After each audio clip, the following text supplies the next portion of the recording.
careful. You've stumbled upon the Live or Die podcast. I'm your host, Carissa, and today we'll be discussing the 2011 movie Grave Encounters. Alright, let's chat about Grave Encounters. If you haven't heard of it, here's a quick synopsis. We follow a team of ghost hunters looking for their next haunt in an abandoned mental hospital to show off on their TV show, Grave Encounters. A bit meta. The night starts off just as any other night would, but they soon discover that they may have stumbled upon something scarier and more real than they ever imagined. The tagline of this movie is, "They were searching for proof, they found it." Grave Encounters, as I'd mentioned, was released in 2011 and is a found footage paranormal horror following the very standard found footage setup of static cameras along with a mobile camera that's following a main character or the group of characters. This movie was directed by the Vicious Brothers, so Colin Minihan and Sura Ortiz, and stars Sean Rogerson as Lance, Ashley Grisco as Sasha, Mackenzie Gray as Houston, Juan Ridinger as Matt, and Merwin Mondesser as TC. It won the 2011 Bram Stoker International Film Festival Directors Award, had a budget of around $120,000 and ended up grossing $5.4 million, and did so well that it actually had a sequel created. A couple fun facts that I found. There aren't a ton out there. It's obviously not a huge blockbuster movie. It did pretty well for what it is, but by no stretch of the imagination is it some big cult film. But, like I said, fun facts. It was filmed over 10 nights and 2 days. This is the director's debut feature, which I'd say they did pretty well. Some of the scares from the actors are real, so the directors wouldn't tell them when certain things were happening just to get a genuine reaction out of them. And this was filmed in Riverview Hospital in British Columbia, Canada. At this point, things are going to start getting a little bit spoilery. This is a full spoiler review. I will be getting into a beat by beat of the movie. If you haven't watched this and you want to watch it still and be surprised, because there are some surprising things that happen, please stop listening, pause the podcast. I promise I'll still be here when you're done. Go watch it and form your own thoughts, and then come back and then see what I think. But if you do want to go watch it, you can find it as of the time I recorded this. It is free on Tubi TV and Crackle, or if you have a Prime Video subscription, it's also on there. Couple trigger warnings really quick.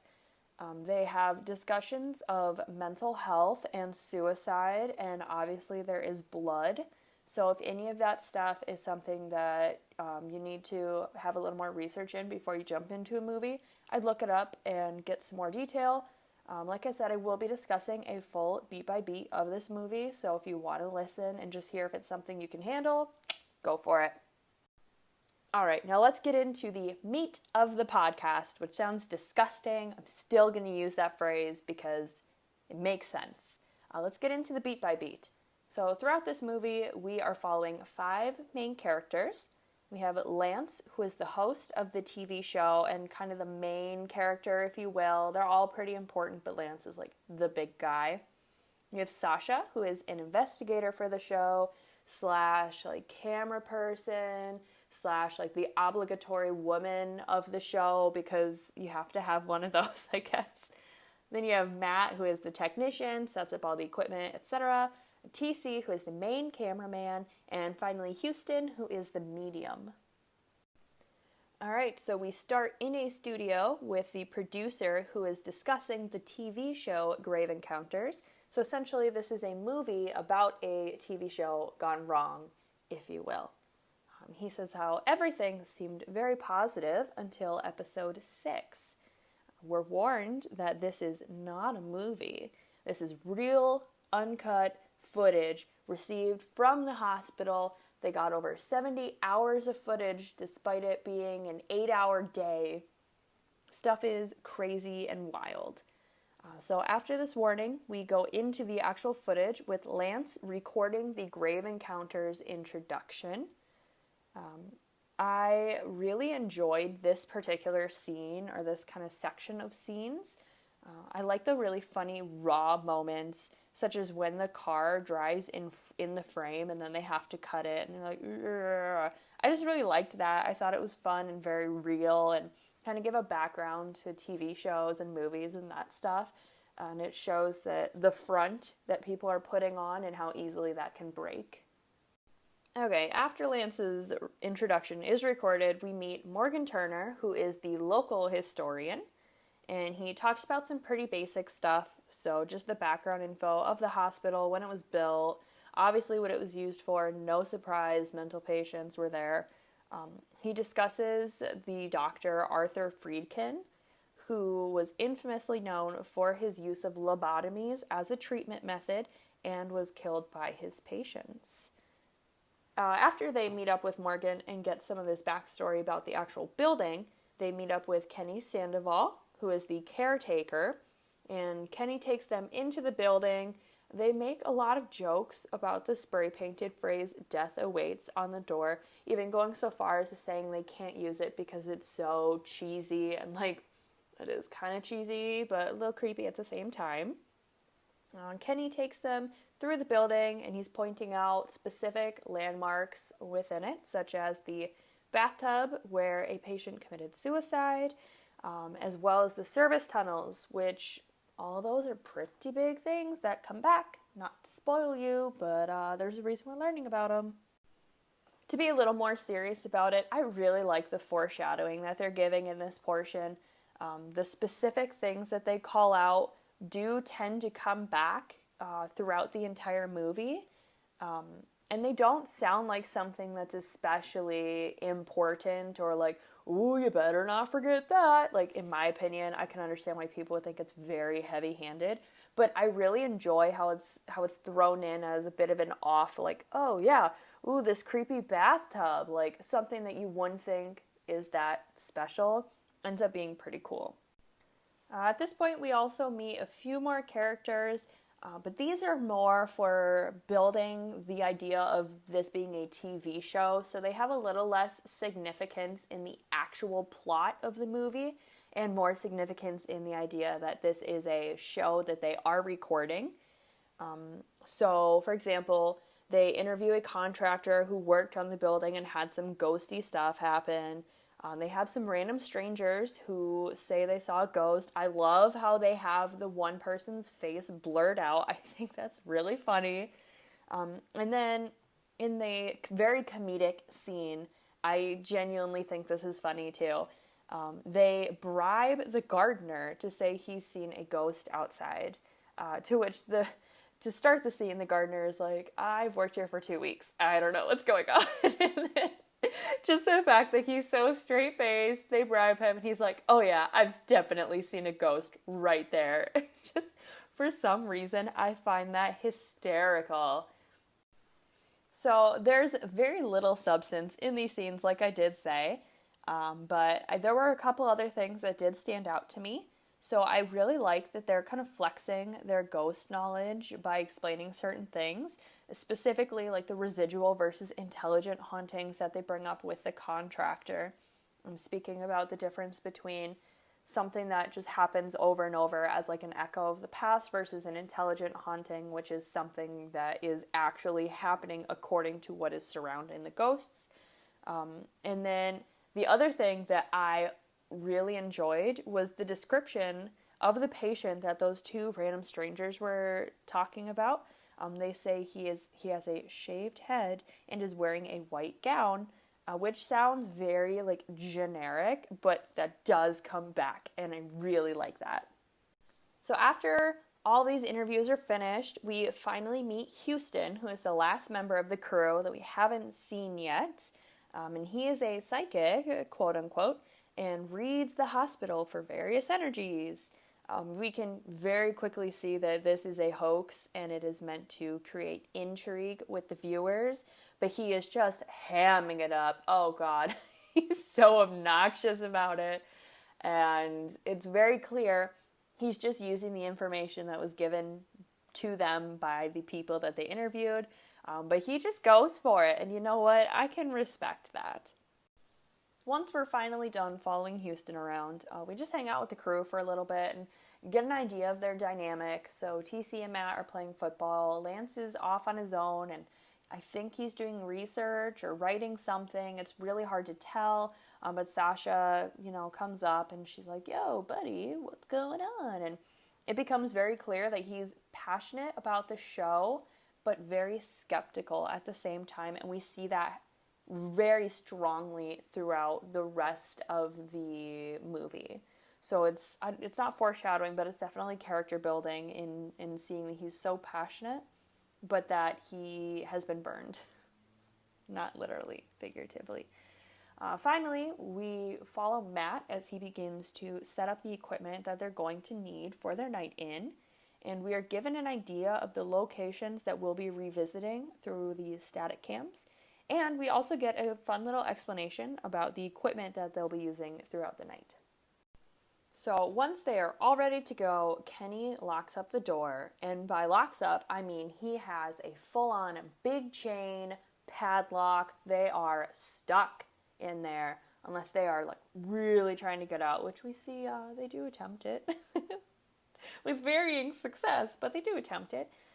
But point being, they're essentially stuck in there.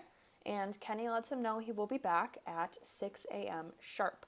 This is a big deal because as we see throughout the movie, as it continues, time tends to kind of lose meaning in the hospital and is changed in a way that we see. But interestingly, it's still only 8 hours. As mentioned by the producer in the beginning of the movie, they were only there for one night, technically. I mean, I believe the idea is that Kenny would have come back at 6 a.m. and they wouldn't have been there. But they, like he said, had over 70 hours of footage, which does not add up properly. Additionally, how did they even get the footage? That's something we never learned. Spoiler alert. Okay, so once Kenny is out of the building, they're immediately off looking for ghosts. They're talking to them using the equipment that they had discussed previously with Matt and Lance. And our first ghost sighting is very subtle. So Kenny had previously mentioned that there is a window that he would be sure to shut and lock, but it would be open in the morning. They attempted to have ghosts open that specific window while they were hanging out, but nothing happened. They left, and you can see on the static cam that the window does crack open. So immediately we know something is up, but the crew does not know that. So there's a good period of time where we don't really see much. The crew definitely doesn't see anything. But the second sighting for us as the audience is when TC is by himself getting some B-roll footage. He's getting the tiles on the floor. It's really weird, funny stuff. But he gets a phone call from his family and he sets the camera down to talk to them. And he had previously been stopped because there was a wheelchair in the middle of the floor. And he was like, whoa, this is great.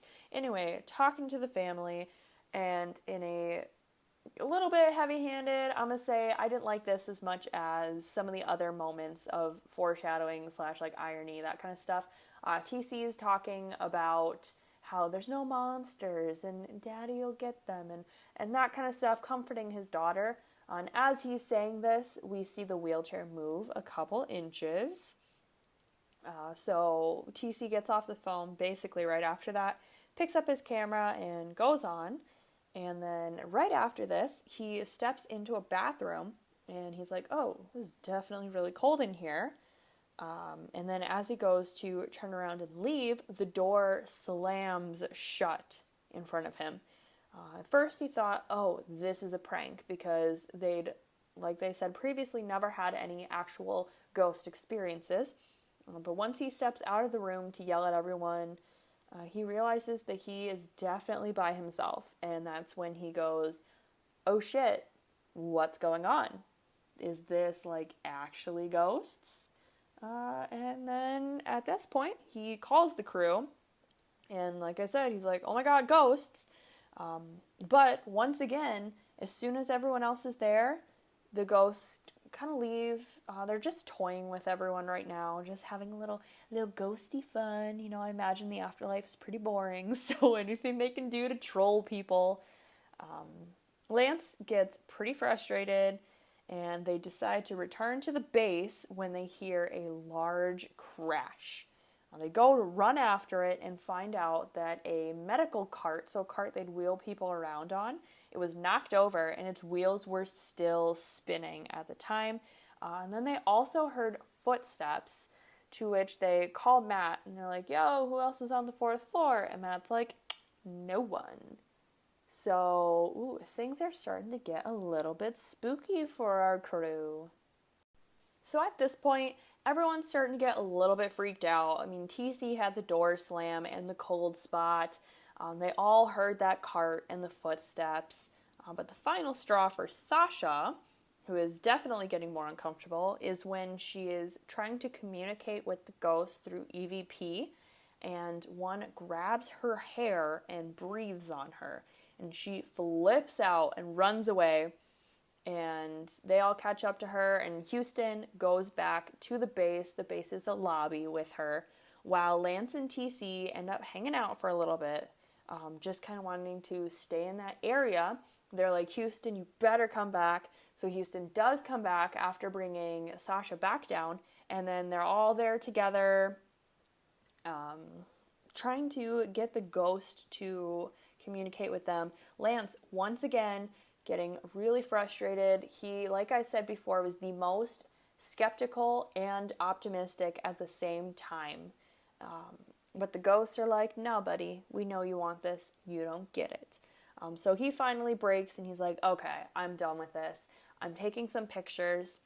And we do see through those pictures that there are absolutely ghosties surrounding them, just waiting for the right moment to strike. And very quickly, we are starting to see the team dynamic fall apart. So Lance is clearly the boss. He is the host of the show. He's the one that's the most passionate about this actually happening. And he's pushing his crew to do things that they're very clearly not comfortable with.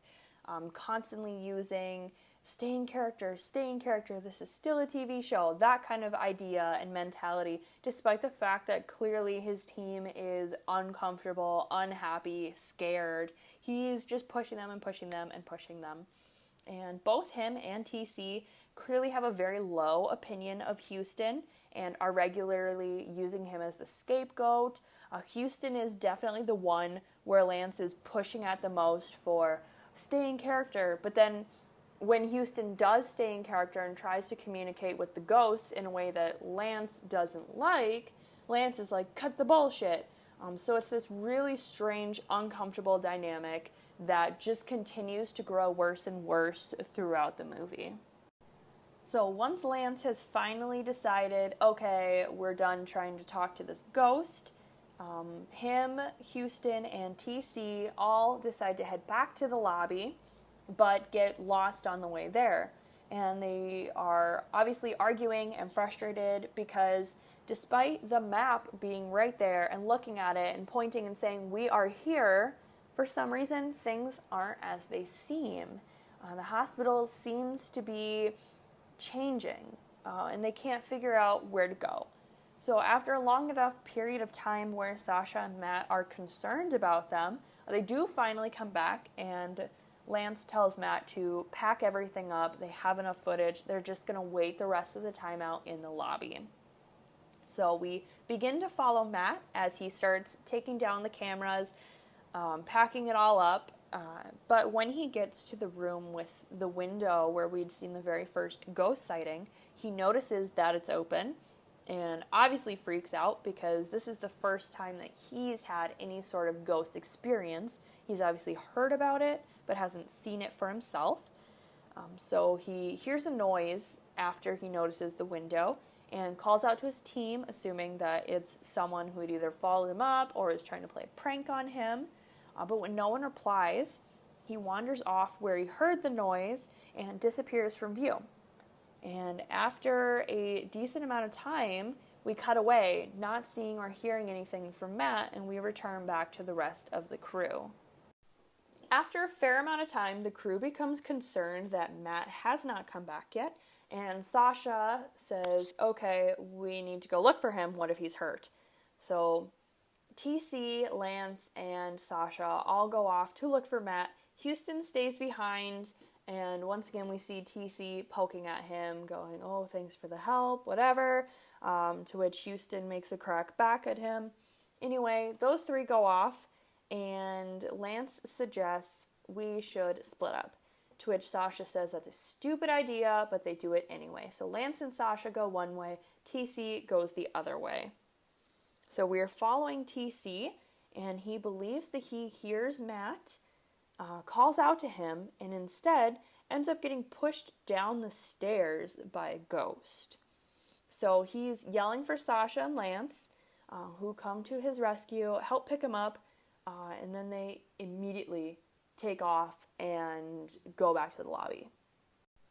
So once they finally all make it back into the lobby, TC at this point has had enough. He wants to get out of there and go home, and starts battering at the front doors with a medical cart.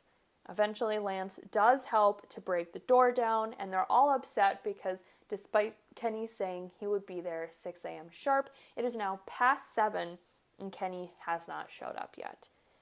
So they continue to push at the doors, and eventually they break it down. And they are all in disbelief because in front of them, not being the outside like they had expected, it's actually another hallway. So at this point, they're assuming they must have gotten turned around. Something happened. They got screwed up in this old hospital until Sasha points out that the door that they broke down has death awaits on it. And I really loved that once again, something that was so trivial and something they made jokes about ended up being such an important plot device. You know, it was, haha, death awaits, to, oh my god, wait, these are the same doors. And at this point, they begin to realize that something is very wrong. Unsurprisingly, they're starting to panic. I would have been panicking a lot sooner than this, but they have decided this is terrifying, and they don't know what to do. They continue to look around. They find more exit doors, to which just leads to more hospital. Nothing is working. So, unable to find a solution to their current problem, they decide to fall asleep and come back to the problem after they've slept. So they're back in the lobby at this point, and they are all woken up by a floodlight crashing to the ground. And we can see through the static cam that like a gust of wind seems to go through, which obviously there's no open windows, so we know it's not wind, we know it's a ghost, but it goes through, knocks the light out, and immediately Houston is blamed as the one to have knocked the light over. Why would he have done that? Who knows? But like I said, he is the scapegoat. After this, they also find out that their food has completely rotted, which makes no sense considering that, once again, they were only in there for 12 hours, more than that, but under 24 hours. So how is it that their food is maggot infested and totally rotted? At this point, all they have is water. We are also starting to see that time is affected in a way that is not normal, because Lance has pointed out that sunrise should have happened a while ago. But we continue to see that as time passes in the hospital, it remains dark as if it is nighttime. We can see the time on the camera as it records continuing to grow in time, in hours, but nothing in the outside world seems to change. So after all of this is revealed and they're again freaking out and they're like, we gotta get out, TC remembers a roof access point during the time-lapse recording that they had done earlier in the movie. When they finally find where it should be, surprise, it's not there. So they find where this roof access point should be, and they see it is a wall, not a roof access point. Not helpful at all. So they go back to wandering and finally fall asleep, And after waking up this time, they find that Sasha was cut into on her back by someone or something, and it says the word hello. So they start to wander around again, looking for a way out. This is a running theme for the rest of the movie. And they hear Matt on the radio and continue to look around until they see a figure run from their view. And they believe that this is Matt. So they follow him, they're shouting for him. They finally get to the room where they saw him go into, and then finally realize that is not Matt, that is a lady. So she's currently staring at the corner with her back to the crew, and Lance steps forward as the designated leader to confront her, and as she turns around to look at them, her face looks strange but normal, and then suddenly distorts and she screams. And everyone runs away and immediately hides in a closet, trying to get away from her. They're all calming down, and then they realize Houston is not with them. Once they go, oh, where's Houston? We cut to a static cam where we can see him wandering around, and he is in the dark. His flashlight has stopped working, and he's trying to find everyone. He's calling out for them with clearly no success. We do see a door open in front of him, but he has no idea that it has happened. Shortly after, we cut to a different view, and we see him get grabbed in the hallway and lifted off of the ground, where he is choked. He's then dropped to the ground, left alone for a little bit, and as he stands up, readjusts his backpack, trying to find some way to defend himself from this attacker, we instead see an explosion happen, which blows him down the hallway, and he smashes into the ground, and we don't see him move anymore. And this is our first confirmed kill. After this, we cut back to the team, who happen to fall asleep once again, and when they wake up, they see that they now have hospital bracelets attached to their wrists with all of their personal information, and this indicates that the hospital has decided to check them in as patients. Unsurprisingly, they are freaking out, considering they're being tortured by the spirits around them, mentally and physically in a way. I mean, we did see TC get pushed down the stairs. The bracelets are just another step to pushing them towards finally snapping and truly becoming crazy, just like the patients that were there previously who are now haunting them.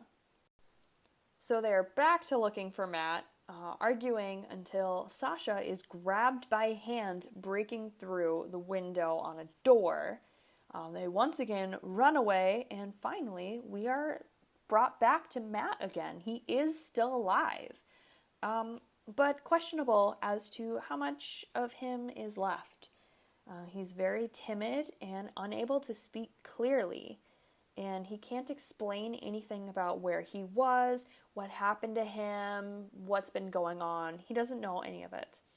The only thing that he knows is that they can all get out when they're all better.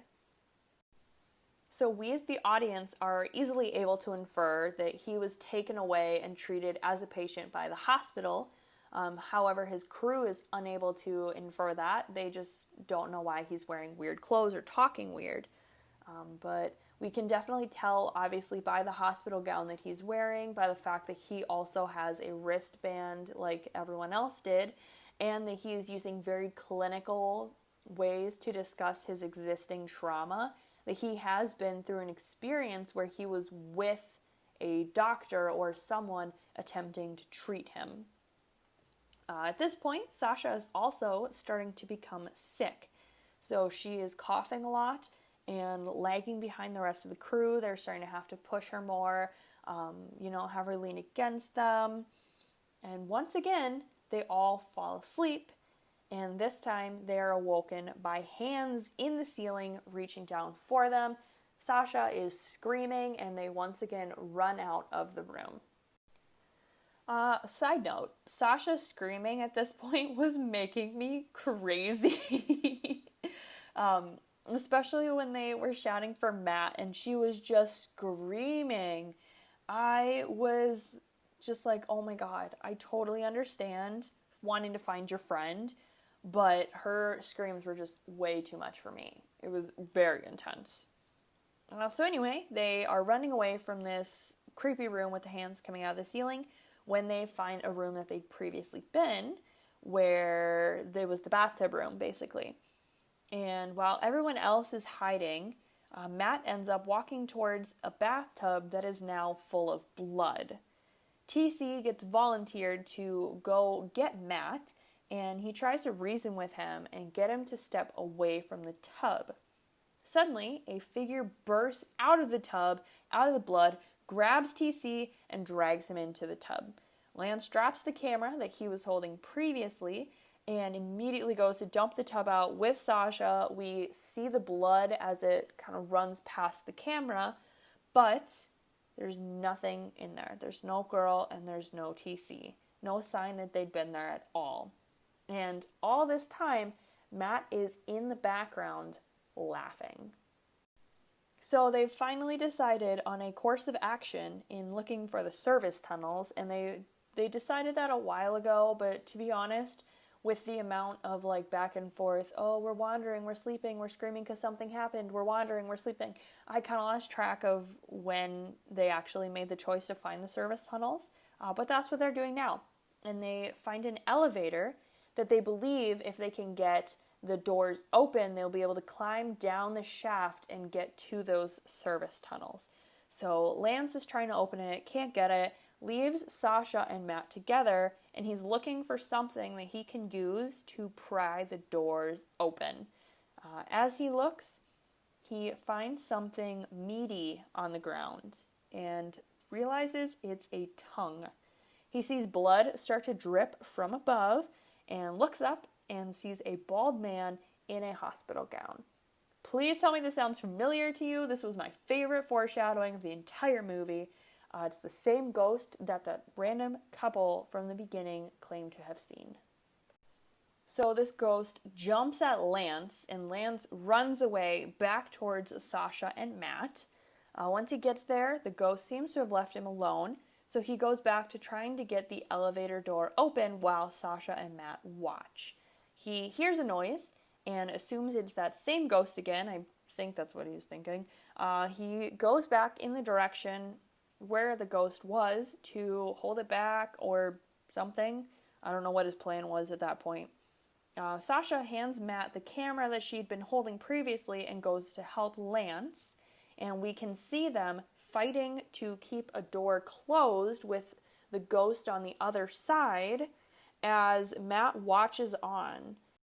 So at that point, the camera angle switches back to the camera that Lance had set on the floor.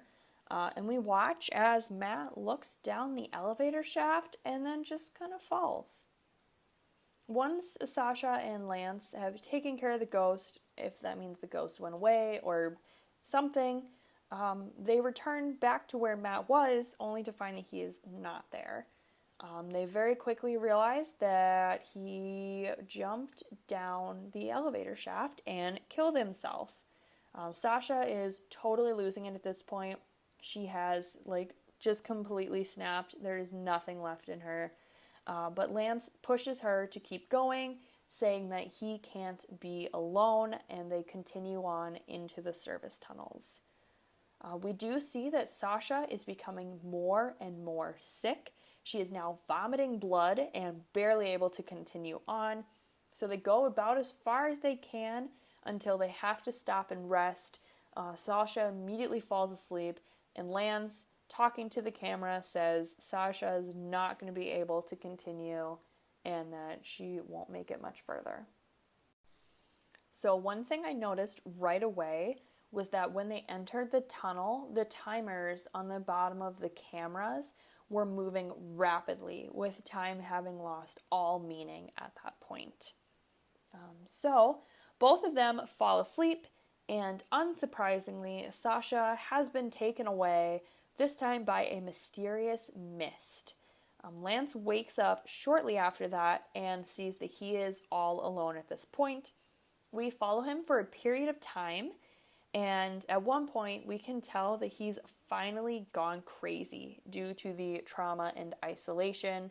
I mean, he was clearly building towards it, but he's finally snapped. So he starts to monologue to the camera, and in a very surprisingly powerful moment of clarity, states, "This was for you." After his monologue is over, Lance speaks into the EVP, listens for the response, and is met with hundreds of voices screaming at him. He then finds a door, and we can only assume that this is the door to the doctor's office. And fun fact, it seems to be the same door they found with the rats in it before, where Lance was like, "Oh, I don't like rats." And let's not forget the scene where he beats a rat to death, and you can clearly see when it goes from live rat to a fake rat. That was something I thought was funny. Anyway, so he finds this door and walks in and starts looking around, and he's not really able to understand what it is that he's seeing. And as he goes deeper, it switches from looking like a traditional doctor's office, which kind of can argue because it's huge and kind of sketchy looking. But as he continues on, it looks more and more occult. It has a text filled with runes, skull. It's just getting real creepy. After seeing all of this, Lance looks up, and finally, Dr. Friedkin has appeared with his nurses, currently performing a lobotomy as he sees them. He gasps in surprise, and they all turn to look at him. Lance begins to back away, knocking something over and looking down in surprise as he does that. When he looks back up to where they were, the doctor is directly in front of him, and Lance is shouting, "I'm not crazy," as he's taken as their next patient.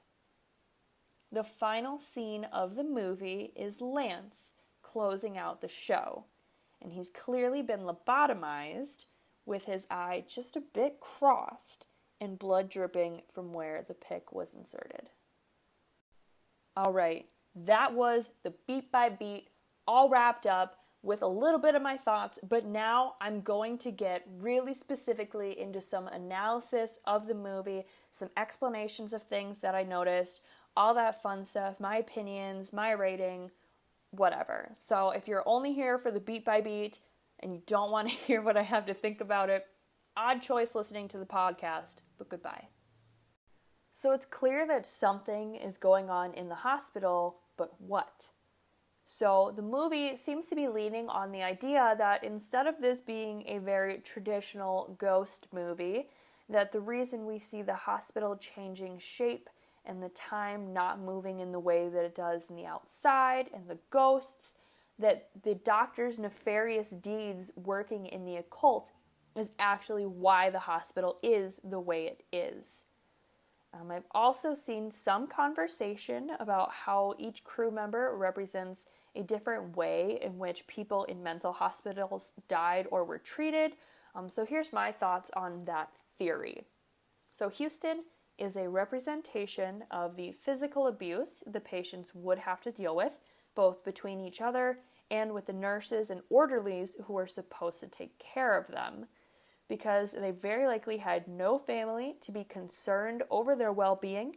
Their caretakers were free to basically do whatever they wanted.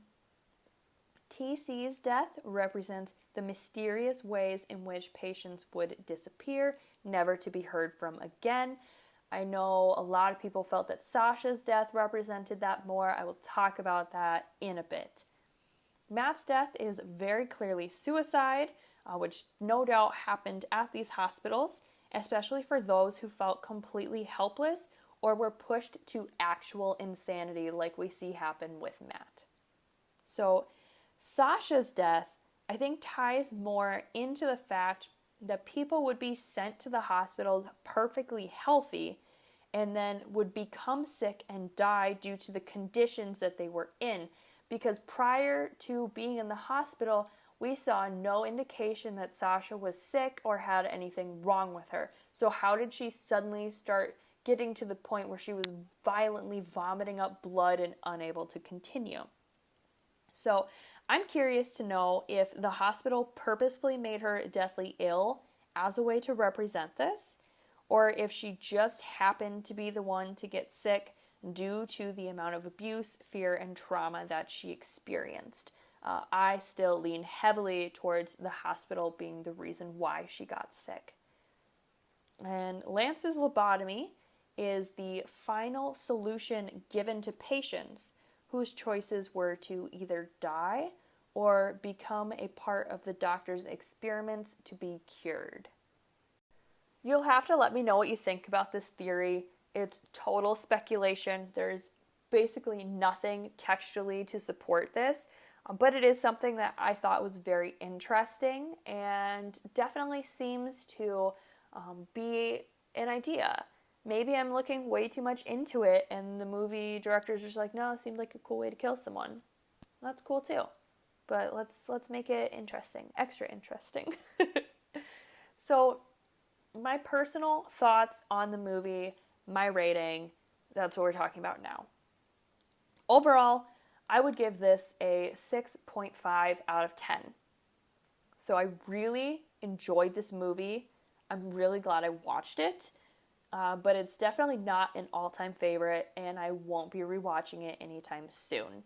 It's a movie that's really fun to watch and get scared at the very first time, but as soon as you can anticipate when the scares are going to happen, it becomes a lot less fun to watch and more just sitting and waiting for something to happen. In a very weird twist, I feel like this never happens, but I actually enjoyed the first half of the movie way more than the second half. Like I said, super rare. I thought that the background building for the show and the foreshadowing that it provided was really interesting. And to be fair, once the ghosts started making themselves known, it became super repetitive. It was a cycle of wander around, something scary happens, sleep, something scary wakes them up or happens to them, repeat, repeat, repeat. I also wasn't a huge fan of the way that the ghosts were so visible and tangible. The thing that scares me most about ghosts is the inability to know if they're really there, so the unknown. This is a completely personal preference. The directors did make a conscious choice to go over the top with their ghosts being so in your face. It was a direct contrast to the normal is it there spook that we'd been seeing previously in the paranormal genre. So my favorite standout moments of this movie, TC's death was one that stood out to me. Not because I liked the effect of him getting pulled into the tub, but because I thought that Matt's laughing during the scene was really disturbing and effective at making me feel uncomfortable. Additionally, Lance's last monologue, I really enjoyed it. I thought seeing him after his lobotomy was very effective. It created a lot of intrigue as to what would happen next, and I really love the random drip of blood that comes out of his eye as he's speaking. For some reason, that is like my favorite standout moment. That is what I continue to think of every time I think of Grave Encounters, is that blood drip. My least favorite moments of the movie, the hands coming out of the ceiling. I thought it looked way too cheap. It wasn't scary. It just made me kind of want to laugh, to be honest. My boyfriend, as he watched it, said that was really silly and he made a joke about it. I totally respect that. It's probably someone's favorite moment. For me, it didn't work. Additionally, Houston's kill.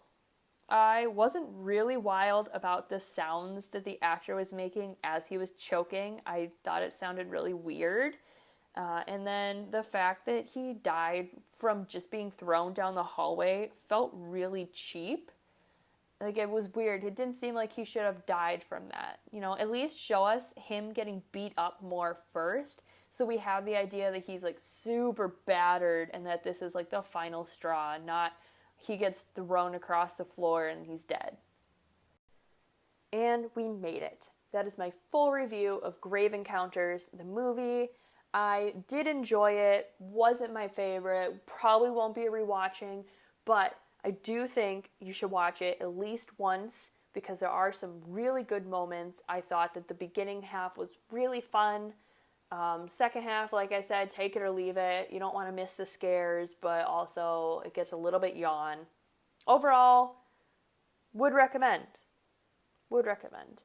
And with that, I don't really have anything else to share. Like I said, this isn't a huge blockbuster, wild, popular movie. I've definitely heard of it a few times, but it's not something I feel like is talked about a ton. So I really hope that you had a good time listening to my thoughts on this movie, and maybe have a different perspective on it, or maybe you're like, this lady is nuts and she should be in that hospital with everyone else because what she said doesn't make sense. You'll just have to let me know.